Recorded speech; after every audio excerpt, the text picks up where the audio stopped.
Nama saya Nurul Fadli. Saya pengelola outlet kopi Kampung Kopi Kluncing sini. Saya juga penjaga situs Bioset Kopi Bondowoso. Hampir 80% Desa Kluncing ini pelaku usaha kopi. Di Kampung Kopi Kluncing ini salah satu sentra penghasil kopi, khususnya kopi Arabica. Beberapa teman-teman UMKM khususnya yang dari Kluncing sini sudah bisa ekspor ke luar negeri. Sehingga hampir 80% itu yang ditanam itu Arabica. Untuk varietasnya itu ada Yellow Caturra, ada Blue Mountain, ada Orange Bourbon, Osda, macam-macam mas. Panen rayanya biasanya itu bulan 7, bulan 8 itu panen raya, sampai bulan 9 biasanya. Untuk prosesnya sih bervariasi ya. Ada yang proses natural, ada lagi yang proses full wash, ada lagi proses semi wash, macam-macam. Konsumen itu bisa dapat dalam bentuk green bean, dalam bentuk roast bean, juga bisa dalam bentuk bubuk yang seperti dikemas ini. Yang dulunya itu menganggur, dengan adanya kopi ini, khusus pemuda-pemuda itu bisa jualan online, bisa ikut mempromosikan kopi Kluncing sendiri. Dengan kopi Kluncing bisa dikenal oleh mancanegara. Semoga wisata Bondowoso ini maju, pengunjung banyak, dan bisa menikmati kopi Kluncing.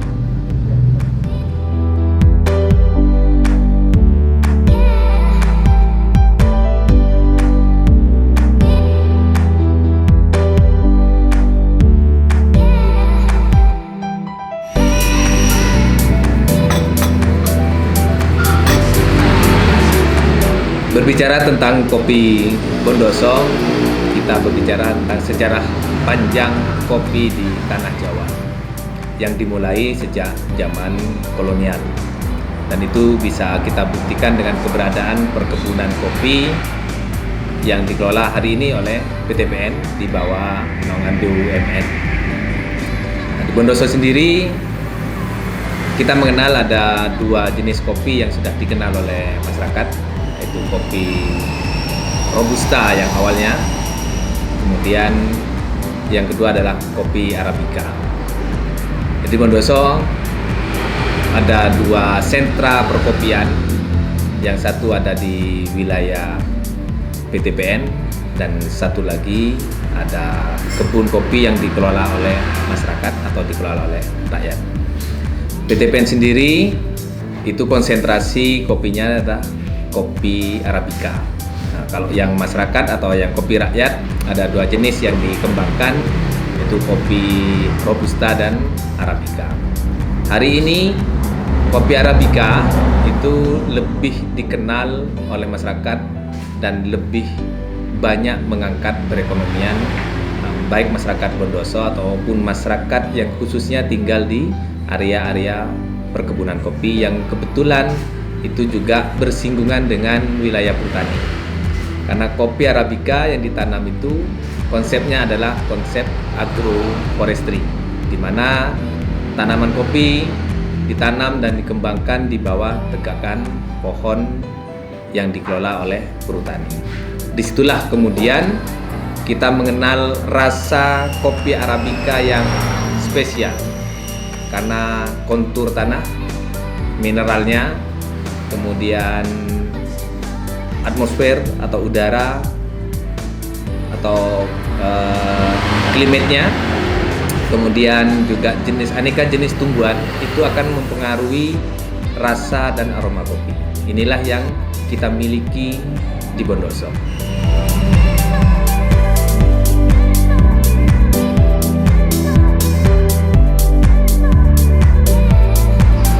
Banyaknya varian kopi di Bondoso, artinya jenis-jenis kopi di Bondoso yang berbagai macam itu. Kita ada sekitar 13 jenis varietas kopi Arabica di Bondoso. Salah satunya ada Orange Bourbon, kemudian Blue Mountain, kemudian ada Lini, kemudian ada Mocha, dan segala macam itu. itu memunculkan sebuah kreativitas baru pemuda atau generasi muda di Bondoso yang tertarik untuk berkecimpung dalam perkopian. Dan ini bisa kita buktikan, bisa kita lihat dengan keberadaan gaya hidup baru di Bondoso, terutama yang generasi muda itu. Kalau dulunya kita mungkin mengenal kopi, menikmati kopi itu hanya di warung ataupun di rumah, hari ini kita bisa melihat anak-anak muda itu banyak yang nongkrong di beberapa kafe untuk menikmati kopi yang spesial, terutama kopi Bondoso. Dan itu juga menciptakan kreativitas baru di pembuatan kopi. Kalau dulu mungkin kita hanya mengenal cara penyeduhan kopi itu secara manual, atau kita mengenalnya dengan kopi tubruk. Hari ini bisa kita lihat, bisa kita nikmati bagaimana teman-teman barista di Bondoso itu menyajikan kopi dengan aneka macam sajian.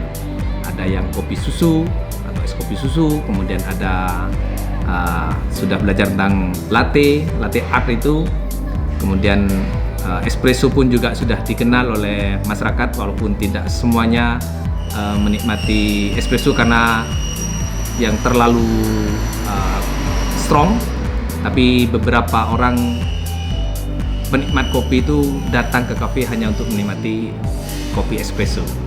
Tapi kopi tubruk pun tidak ditinggalkan. Sampai hari ini masih banyak teman-teman yang walaupun yang muda-muda itu menikmati kopi tubruk, baik itu robusta ataupun arabica. Kopi Bondoso itu tidak bisa dilepaskan dari eksistensi Gunung Ijen Purba yang kemudian membentuk karakteristik spesial dari kopi Bondoso itu sendiri, di mana dipengaruhi oleh mineral, kemudian climate, kemudian juga aneka jenis tumbuhan. Itulah kemudian yang membuat kopi Bondoso ini dimasukkan menjadi salah satu situs biologi di Ijen Geopark.